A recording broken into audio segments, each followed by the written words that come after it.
하나님 아버지, 세상에 일주일 살면서 나도 모르는 사이에 육의 소욕이 많이 자랐습니다. 하나님이 싫어하는 것들이 심령 속에 많이 들어와 있습니다. 믿음이 많이 약해졌습니다. 이 시간 하나님 말씀을 통하여 연약한 믿음이 새 힘을 얻는 시간이 되기를 간절히 원합니다. 성령이 강하게 역사하는 한 시간 되게 하여 주시옵소서. 예수님 이름으로 기도하옵나이다. 아멘. 오늘은 소년의 마음이라는 제목으로 하나님 말씀을 생각해 보겠습니다. 예수님께서 수도 예루살렘에 계시다가 갈릴리로 가셨습니다.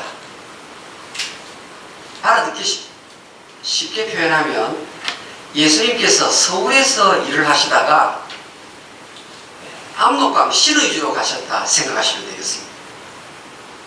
그런데 성경학자들이 요한복음 6장을 접하면서 굉장히 힘들어했습니다. 왜냐하면 요한복음 4장, 5장, 6장, 7장 이렇게 순서대로 읽으니까 예수님께서 갈릴리로 가셨다가 예루살렘으로 가셨다가 또 갈릴리로 가셨다가 또 예루살렘 가셨다가 또 갈릴리로 오시고 너무너무 빨리 이동하기 때문에 요한복음 4장, 6장, 7장, 4장, 6장, 5장 그 다음에 7장으로 읽자, 이런 성경학자들이 나오기 시작했습니다.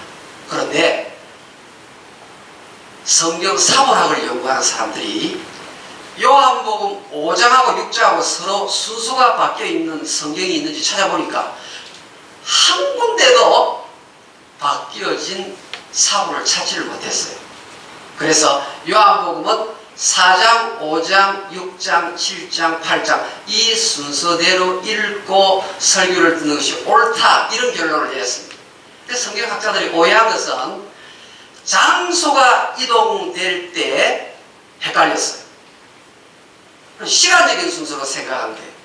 이 말은 요한복음은 시간에 관계없이 특별한 주제를 중심으로 예수님의 활동상을 기록한 책이다라는 결론을 내렸습니다.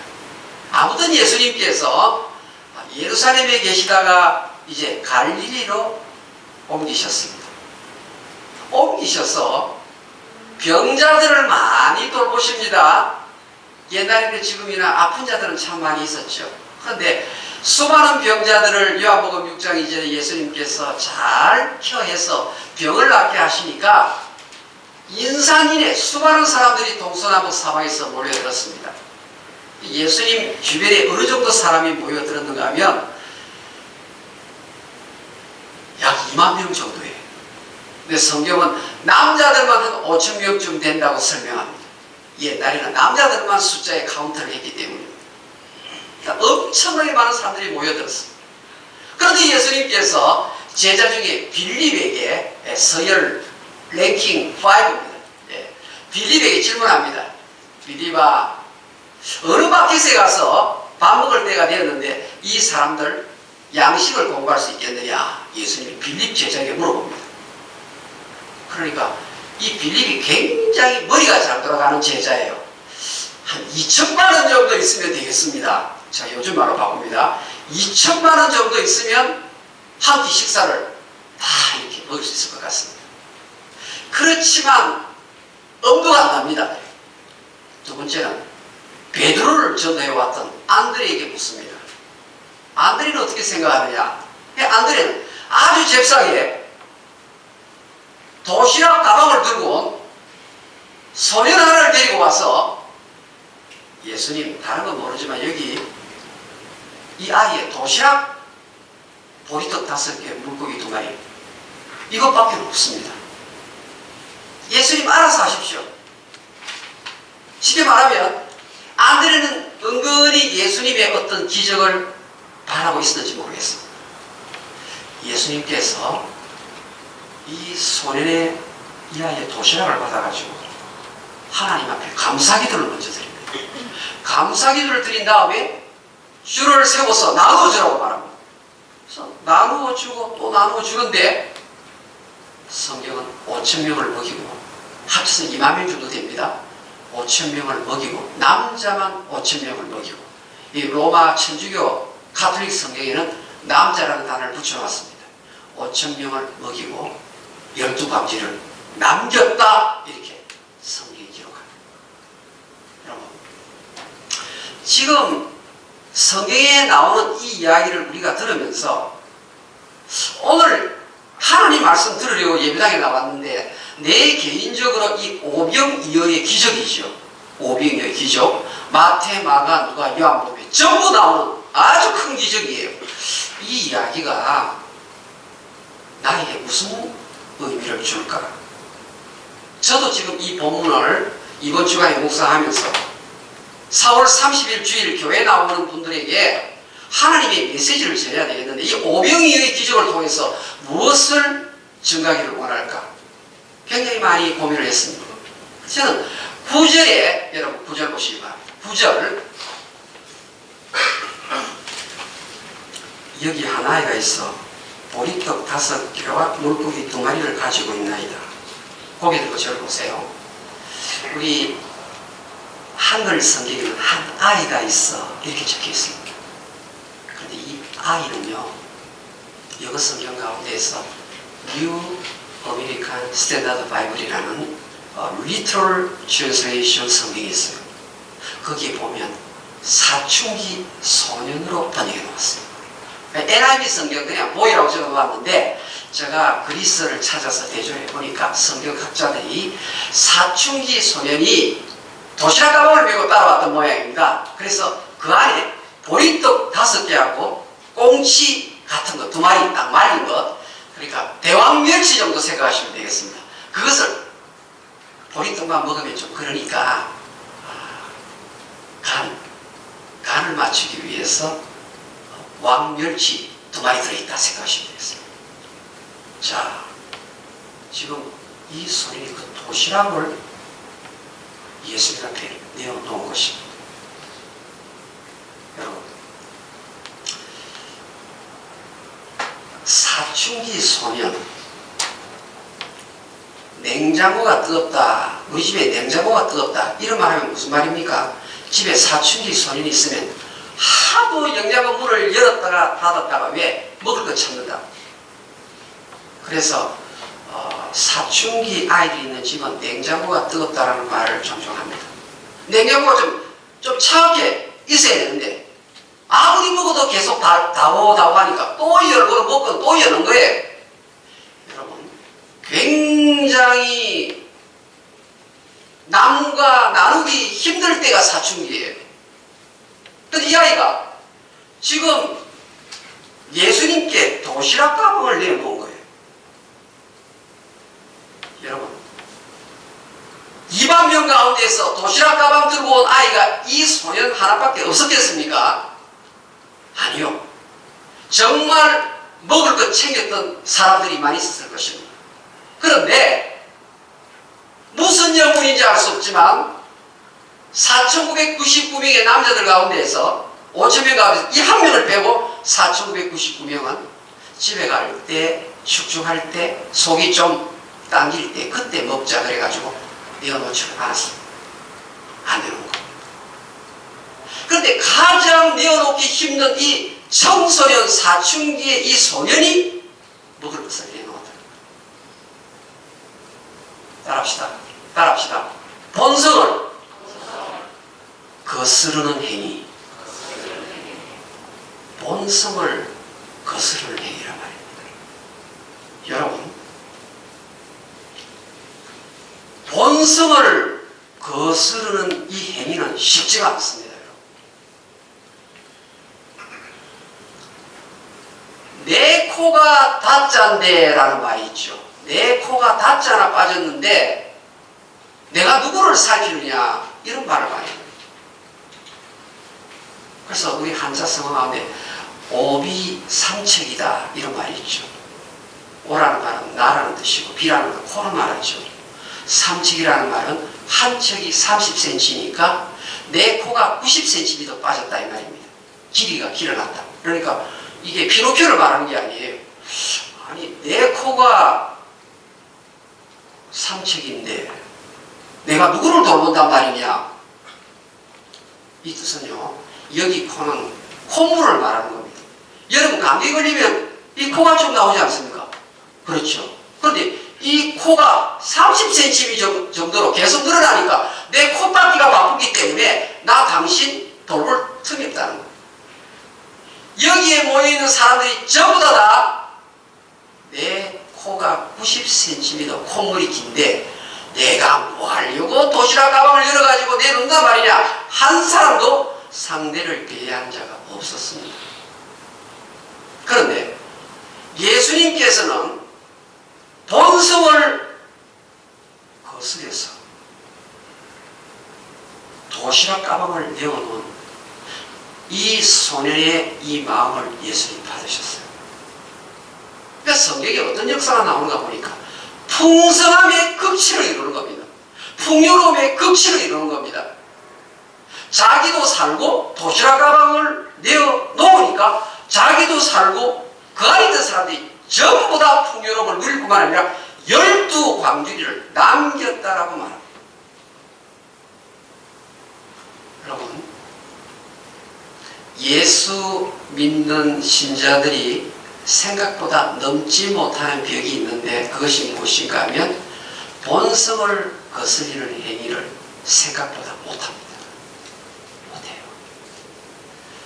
저는 주일 예배를 마치면 항상 한국에 저희 어머님께 전화를 올립니다.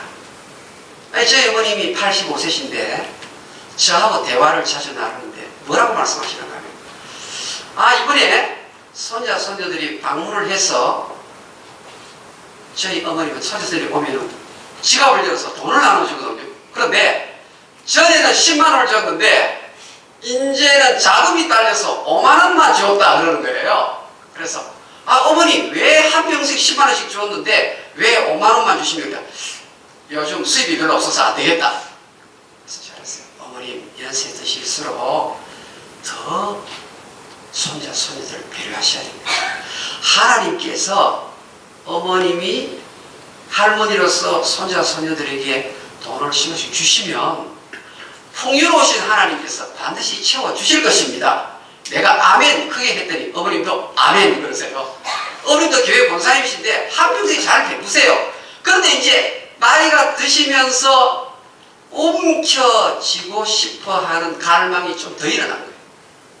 그러니까 있으면 베푸는데 이 베푸는 것이 본성을 거슬러야만 가능한 행위이기 때문에 어렵다는 겁니다. 그런데 오늘 성경은 사춘기의 이 청소년이 본성을 거슬리는 행위를 하니까 하나님께서 그것을 받으시고 엄청나게 풍요로움과 풍성함을 선물로 주시다. 우리 예수님께서 이렇게 말씀합니다. 주라, 누가복음 6장 38절에 되면 주라 그리하면 줄 것이니 너가 남에게 배려를 해서 본성을 거슬려서 본성은 안 주고 싶어요. 본성을 거슬려서 주면 내가 너에게 도로 준다. 그런데 대로 지어가지고 누르고 흔들어 넘치도록 하여 내가 너에게 안겨주겠다. 너희의 헤아리는 그 헤아림으로 너가 도로 받을 것이냐. 이게 무슨 말이에요? 본성을 거슬리는 행위를 할 때 하나님께서 얼마나 풍요롭게 우리 인생을 가꾸시는지 입증하는 말씀입니다. 여러분, 저는 우리 코로나 갈고리 장로에 나오신 분들이 다 이 땅에 살면서 풍요로움을 만끽하며 살기를 원하는 목사입니다. 그런데 왜 이것이 계속해서 풍요로움보다는 쪼달리고 또 쪼달리고 이번 달 하면 또 폐렴에 몰리고 왜 이렇게 되느냐? 오늘 제가 이 오병이의 사건을 보면서 분석을 해보니까 바로 여기에 있구나라는 것을 알게 된 것입니다. 여러분, 아브라함 가문의 며느리가 되는 것이 쉽습니까? 어렵습니까? 굉장히 어렵습니다. 아브라함, 이삭, 야곱의 며느리가 된다. 이것은 파격적인 은혜가 아니고 불가능합니다. 그런데 아브라함, 이삭, 야곱의 기수가 되면 그 몸에서 예수 그리스도가 탄생하는 거예요. 여기서 최고의 영광을 누리는 자리가 아브라함의 가문에 드는데, 아브라함이 며느리를 구하는데 어느 날 종을 보냅니다.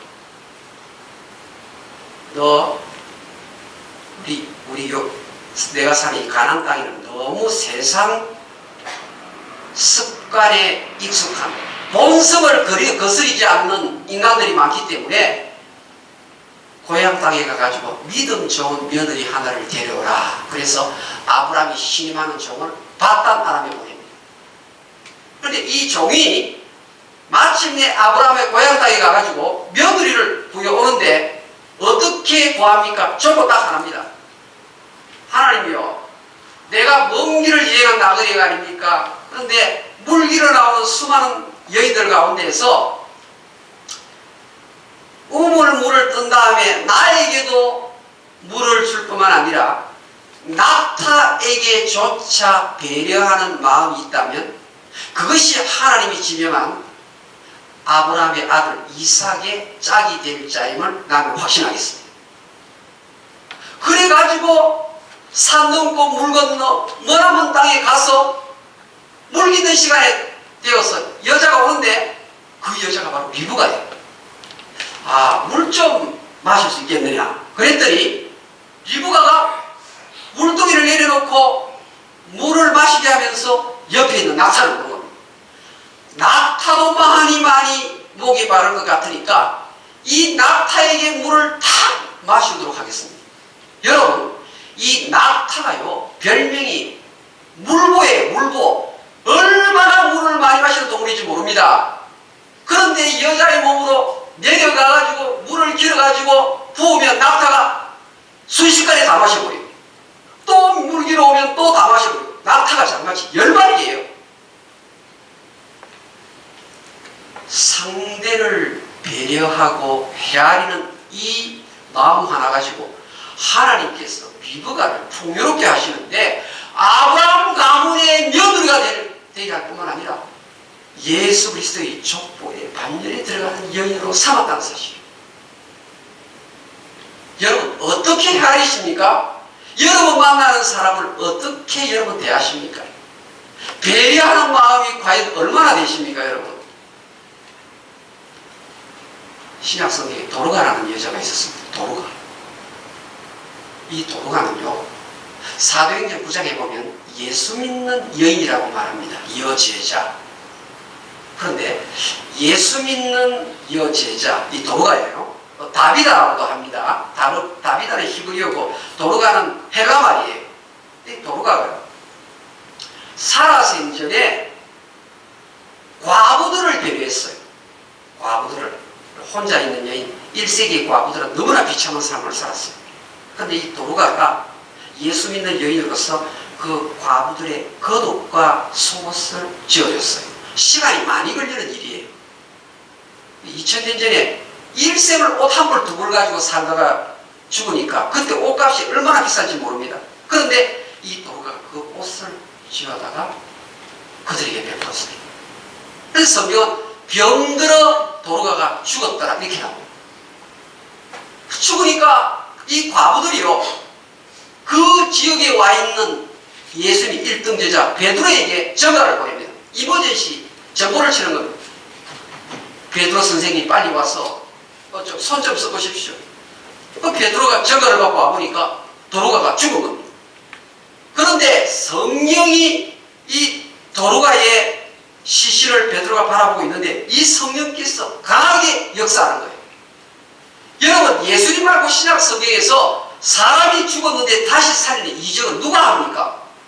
아무도 못하는데 이 베드로가 그 시신을 보는 순간 과부들 옆에 서서 이 옷은, 이 속옷은, 이 겉옷은 이 도르가가 우리를 위해서 시간 바쳐, 물질 바쳐, 배려한 그 흔적이라 하면서 울면서 통곡을 하는 거예요. 다비다, 깨라! 성경 원어가 다 그렇게 적혀있어요. 도르가야 일어나라! 다비다 일어나라! 죽었던 도르가가 벌떡 일어났어요. 남에 대한 배려, 상대에 예쁘니까 하나님께서 풍성으로 갚아주시는데 죽은 상태에서 살아나는 이전까지 보신다는 겁니다. 사도행전 9장 36절에서 9장 42절로 넘어가면 요파 사람들이 그 사실을 알고 전부 다 예수 믿겠다고 돌아서는 역사가 많이 일어났다고 말합니다. 많은 사람들이 신자의 삶은 은혜가 중요하고 믿음이 중요하다 이것까지는 아는데 구제와 선행이 얼마나 중요한지 생각보다 잊고 있어요. 믿음과 은혜를 강조하는 만큼 구제와 선행도 교회 안에서 함께 강조가 되어야 그 교회가 성경적인 가르침을 주는 교회라는 말입니다. 보세요. 이웃을 배려하는 그 마음 때문에 죽었다가 살아나는 이 복을, 이 풍요로운 복을 이 도르가가, 이 다비다가 받을 뿐만 아니라 여러분 누가복음 16장 31절에 보면 부자 나사로 이야기죠. 죽었다가 살아나는 역사가 있다 할지라도 하나님 말씀을 제대로 받지 않으면 절대로 예수 믿는다고 말 안 할 것이다 이렇게 나오거든요. 그런데 오늘 사도행전 9장 42절은 죽었다가 살아났는데 사람들이 많이 예수를 믿더라 이렇게 기록하는 겁니다. 누가복음 16장 31절과 정반대의 설명을 여기서 하는 이유는 배려하는 상대를 헤아리는 마음에 대해서 우리 하나님께서 얼마나 아름답게 보시는가를 보여줍니다.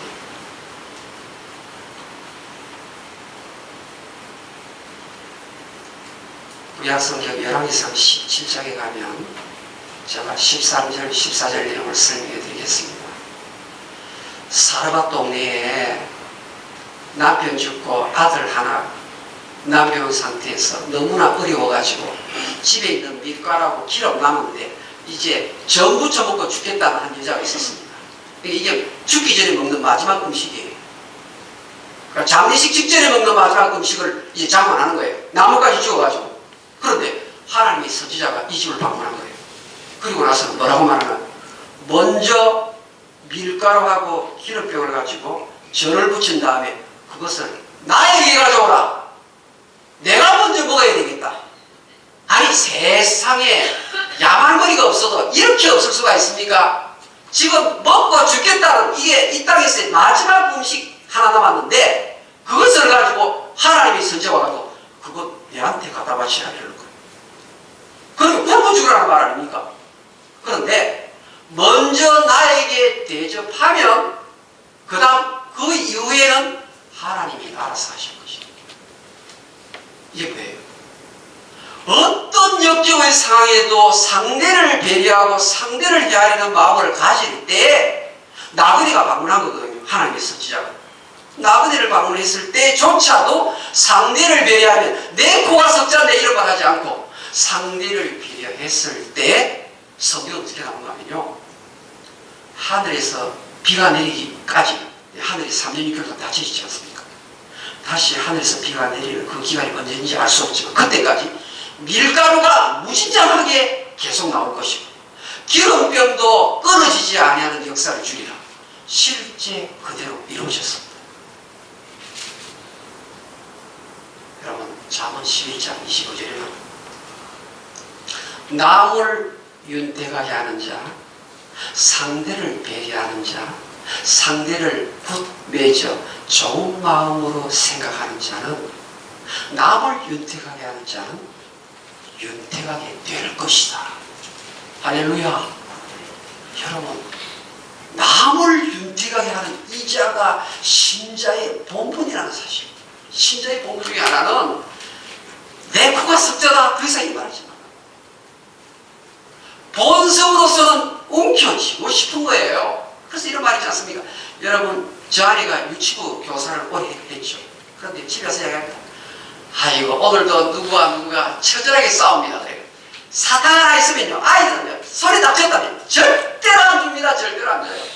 얼마나 이 아이들은요 이 사탕 하나 움켜잡는 이 장악력이 강한지. 그런데 아이하고 노인하고 움켜짐이 똑같다 이런 말이죠. 저희 어머님이 권사님씨도 그렇거든.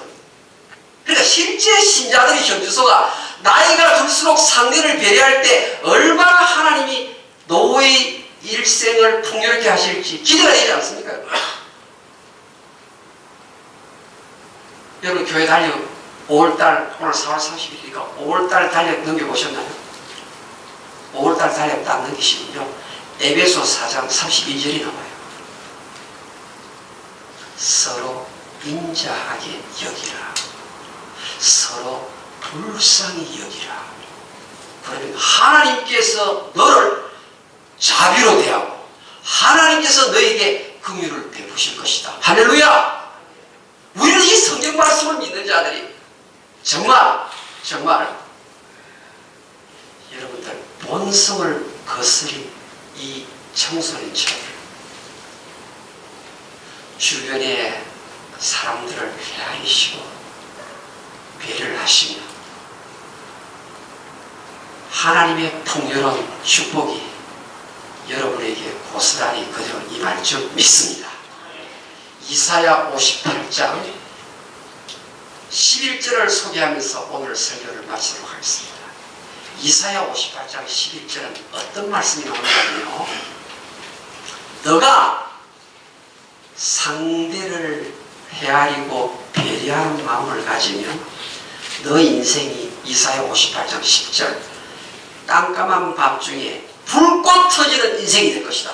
불꽃 인생이 될 것이다. 할렐루야! 11절에 가면요, 마르지 않는 샘물 인생이 될 것이다. 할렐루야! 이와 같은 이사야 58장 10절 11절에 물된 동산의 축복, 마르지 않는 샘의 풍요로움의 축복 받으실 수 있기를 주 이름으로 축원합니다. 우리 한번 눈을 감고 생각합시다. 기도합시다. 여러분, 인색하면 하나님과 드러나지 않습니다. 믿음과 은혜를 강조하는 교회만큼 구제와 베풀음이 동시에 강조돼요.